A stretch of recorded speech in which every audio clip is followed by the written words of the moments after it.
ಇವತ್ತು ಒಂದು ಹೊಸ ತಂಡ ಆ, ಗೊತ್ತಿರುವಂಥ ಒಂದು ಕಥೆಯನ್ನು ಆಯ್ಕೆ ಮಾಡ್ಕೊಂಡಿರುವಂಥದ್ದಿದೆ ಗೊತ್ತಾ. ಇವರ ಮೊದಲನೇ ಈ ಸಿನಿಮಾದ ಈ ತಂಡದ ಮೊದಲನೇ ಗೆಲುವು ಏನು ಅಂತಂದರೆ ಇವರು ಆಯ್ಕೆ ಮಾಡ್ಕೊಂಡಿರುವಂಥ ಸಬ್ಜೆಕ್ಟ್.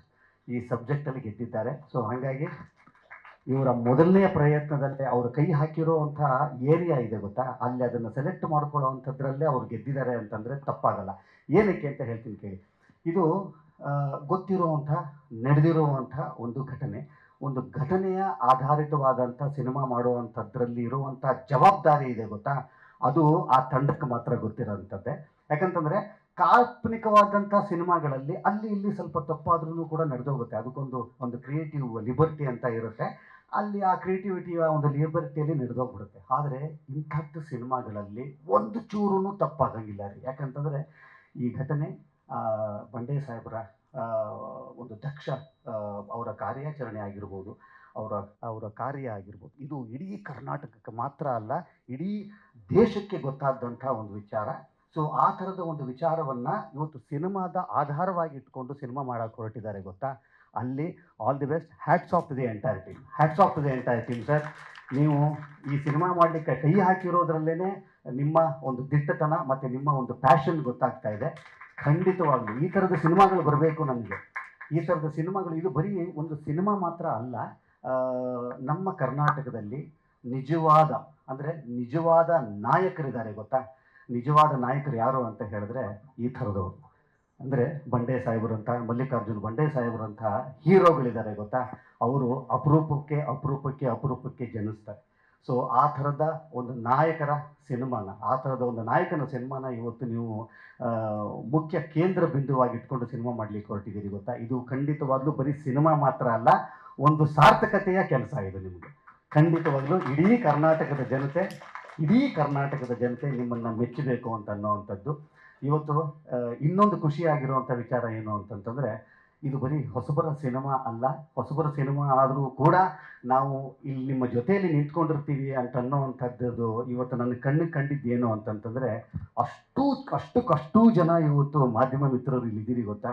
ನೀವು ಕೊಡ್ತಾ ಇರೋವಂಥ ಸಪೋರ್ಟ್ ಮಾತ್ರ ಈ ಥರದ ಒಂದು ಹೊಸ ತಂಡ ಇಷ್ಟು ಗಟ್ಟಿಯಾಗಿ ನಿಲ್ಲಕ್ಕೆ ಸಾಧ್ಯ. ಇದು ನಿಮ್ಮಗಳಿಗೆ ಒಂದು ದೊಡ್ಡ ಚಪ್ಪಾಳೆ ಖಂಡಿತವಾಗ್ಲೂ ನಿಮಗೆ ಸೇರಬೇಕು. ನಿಮ್ಮಗಳ ಸಪೋರ್ಟಿಂದ ಮಾತ್ರ ಈ ಥರದ ಒಂದು ಸಿನಿಮಾಗಳು, ಈ ಥರದೊಂದು ಪ್ರಯತ್ನಗಳು ಆಗಲಿಕ್ಕೆ ಸಾಧ್ಯ. ಈ ಸಿನಿಮಾದ ನಾಯಕ ನಟರು ಸಂತೋಷ್ ರಾಮ್ ಅವರು. ಯಾಕಂದರೆ ನನಗೆ ಅವ್ರ ಪರಿಚಯ. ಅವರು ಈಗಷ್ಟೇ, ದಯವಿಟ್ಟು ಕೂತ್ಕೊಳ್ಳಿ ಸರ್, ದಯವಿಟ್ಟು ಕೂತ್ಕೊಳ್ಳಿ. ಈಗಷ್ಟೇ ಈಗ ಒಂದು ವಾರದ 10 ದಿವಸದಿಂದ ಸಿಕ್ಕಿದ್ವಿ ನಾವು. ಒಂದು ಸಿನಿಮಾದ ರೆಕಾರ್ಡಿಂಗ್ ಟೈಮ್ನಲ್ಲಿ ಪಾಪ ಅವರು ಹಿಂದೆಯಿಂದನೇ ನಿಂತ್ಕೊಳ್ತಾ ಇದ್ದರು. ಆಮೇಲೆ ಸರ್ ನಾನು ಒಂದು ಸಿನಿಮಾ ಹೀರೋ ಮಾಡಿದ್ದೀನಿ ಸರ್ ಅಂತ. ನೀವು ಬನ್ನಿರಿ ಸರ್ ಇಲ್ಲಿ, ನನಗೆ ಗೊತ್ತಿರಲಿಲ್ವಲ್ಲ ಯಾವುದು ಅಂತಂದೆ.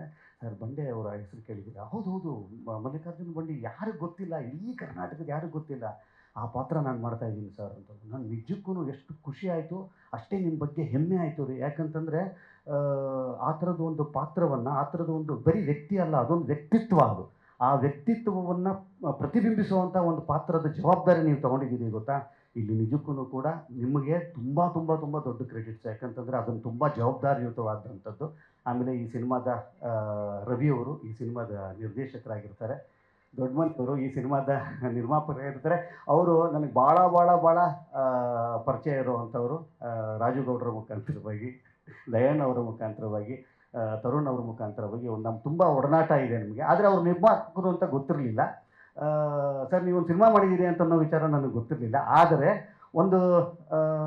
ಮತ್ತೊಂದು ಸಿನಿಮಾ ನೀವು ಮಾಡಿಲ್ಲ ಸರ್, ಭಾಳ ವಿಶೇಷವಾದಂಥ ಸಿನಿಮಾ ಮಾಡಿದ್ದೀರಿ. ನಿಮ್ಮ ನಿರ್ಮಾಪಕನ ಒಂದು ಹಾದಿ ಏನಿದೆಯಲ್ಲ, ಈ ಸಿನಿಮಾದ ಮುಖಾಂತರ ಒಂದು ಯಶಸ್ವಿ ಬಾಗಿಲನ್ನ ತೆರೀಲಿ ನಿಮಗೆ. 100 ಸಿನಿಮಾ ಮಾಡುವಂಥ ಶಕ್ತಿ ಆ ಭಗವಂತ ನಿಮಗೆ ಕಲ್ಪಿಸಲಿ ಅಂತ ಅನ್ನೋವಂಥ ನನ್ನ ಆರೈಕೆ. ಮತ್ತೊಮ್ಮೆ ಈ ಥರದ ಸಿನಿಮಾಗಳು ಖಂಡಿತವಾಗಲೂ ನಿಮಗೆಲ್ಲರಿಗೂ ಕೂಡ ಮುಂದಿನ ಜನ್ರೇಷನ್ಗೆ ಖಂಡಿತವಾಗ್ಲೂ ಒಂದು ಮೆಸೇಜ್ ಇರುವಂಥ ಒಂದು ಸಿನಿಮಾ ಆಗಾಗ ಬರ್ತಿರಬೇಕು ಅಂತ ಅನ್ನುವಂಥದ್ದು. ನನಗೆ ಇತ್ತೀಚಿನ ದಿವಸಗಳಲ್ಲಿ ನಾನು ನೋಡಿದ ಹಾಗೆ ಒಂದು ಹೊಸ ರೀತಿಯ ಹೊಸಬರ ಪ್ರಯತ್ನವನ್ನು ಚೆನ್ನಾಗಿ ಕರೆಕ್ಟಾಗಿ ಅಚ್ಚುಕಟ್ಟಾಗಿ ಮಾಡಿದರೆ ಖಂಡಿತವಾಗ್ಲೂ ಇತ್ತೀಚಿನ ದಿವಸಗಳಲ್ಲಿ ಕನ್ನಡ ಪ್ರೇಕ್ಷಕ ಕೈ ಬಿಡ್ತಾ ಇಲ್ಲ ಅಂತ ಅನ್ನೋವಂಥದ್ದು ನಾನೇ ಸಾಕ್ಷಿ. ಇವತ್ತು ನಾನು ನೋಡ್ತಾ ಬರ್ತಾ ಇದ್ದೀನಿ.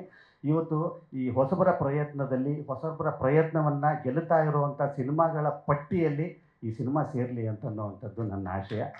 ಮತ್ತೊಮ್ಮೆ ಟೀಸರ್ ಭಾಳ ಚೆನ್ನಾಗಿದೆ. ಭಾಳ ಕಮ್ಮಿ ಆಗೋಯ್ತು ರೀ. ಹೌದು. ಇನ್ನೊಂಚೂರು ಬೇಕು ಅಂತ ಅನಿಸ್ತು ನನಗೆ. ಅಷ್ಟು ಚಂದ ಮಾಡಿದ್ದಾರೆ. ನಂಗೆ ಮುಗ್ದೋಯ್ತಾ ಅಂತ ಅನ್ನೋ ಅಷ್ಟು. ಆ್ಯಕ್ಚುಲಿ ಹಂಗಿರಬೇಕು. ಇನ್ನೂ ಸ್ವಲ್ಪ ಬೇಕು ಅನ್ನೋ ಹಂಗೆ ಇರಬೇಕು. ಅಷ್ಟು ಚಂದ ಕಟ್ ಮಾಡಿದ್ದೀರಿ. ಟ್ರೈಲರ್ಗೋಸ್ಕರ ನಾನು ಕೂಡ ಕಾಯ್ತಾ ಇದ್ದೀನಿ. ಇನ್ನೇನು ಕೆಲವೇ ದಿವಸಗಳಲ್ಲಿ ಸಿನಿಮಾ ತೆರೆ ಕಾಣ್ತಾ ಇರುತ್ತೆ. ನಿಮ್ಮೆಲ್ಲರ ಪ್ರೀತಿ, ವಿಶ್ವಾಸ, ಆಶೀರ್ವಾದ ಈ ಸಿನಿಮಾಗಳ ಮೇಲೆ ಇರಲಿ. ಈ ಥರದ ಸಿನಿಮಾಗಳು ಗೆಲ್ತಾ ಇದ್ದಾಗ ಈ ಥರದ ತಂಡಗಳು ಮತ್ತೆ ಹುಟ್ಕೊಳ್ಳಿಕ್ಕೆ ಕಾರಣವಾಗುತ್ತೆ. And once again all the best to the entire team of Bande Saheba. God bless, ಒಳ್ಳೆಯದಾಗಲಿ. ಜಿ ಕನ್ನಡ ನ್ಯೂಸ್ ಈಗ ನಿಮ್ಮ ಮನೆಯಲ್ಲೇ ನೋಡಿ. ಎಲ್ಲ ಕೇಬಲ್ಗಳಲ್ಲಿ ಈಗ ಲಭ್ಯ. ನಿಮ್ಮ ನೆಚ್ಚಿನ ಜಿ ಕನ್ನಡ ನ್ಯೂಸ್ ಈಗ ಸನ್ ಡೈರೆಕ್ಟ್ ನಲ್ಲಿ number 292, Tata play number 1664, Jio TV number 1334, NXT digital number 30, in cable number 30, city networks 51, U digital number 162, GTPL number 17, Rockline telecommunications number 42, Shri Basaveshwara cable number 168, rural cable network 60, Vinayaka digital 57, Abhishek cable 821, city channel 53, Siddeshwara cable network 57, V4 digital Infotech 628, Surya digital networks 53, Gajanan digital number 836, Malnad Infotech private limited number 56, Metrocast number 830, Victory digital number 167ರಲ್ಲಿ ನೋಡಿ ಆನಂದಿಸಿ.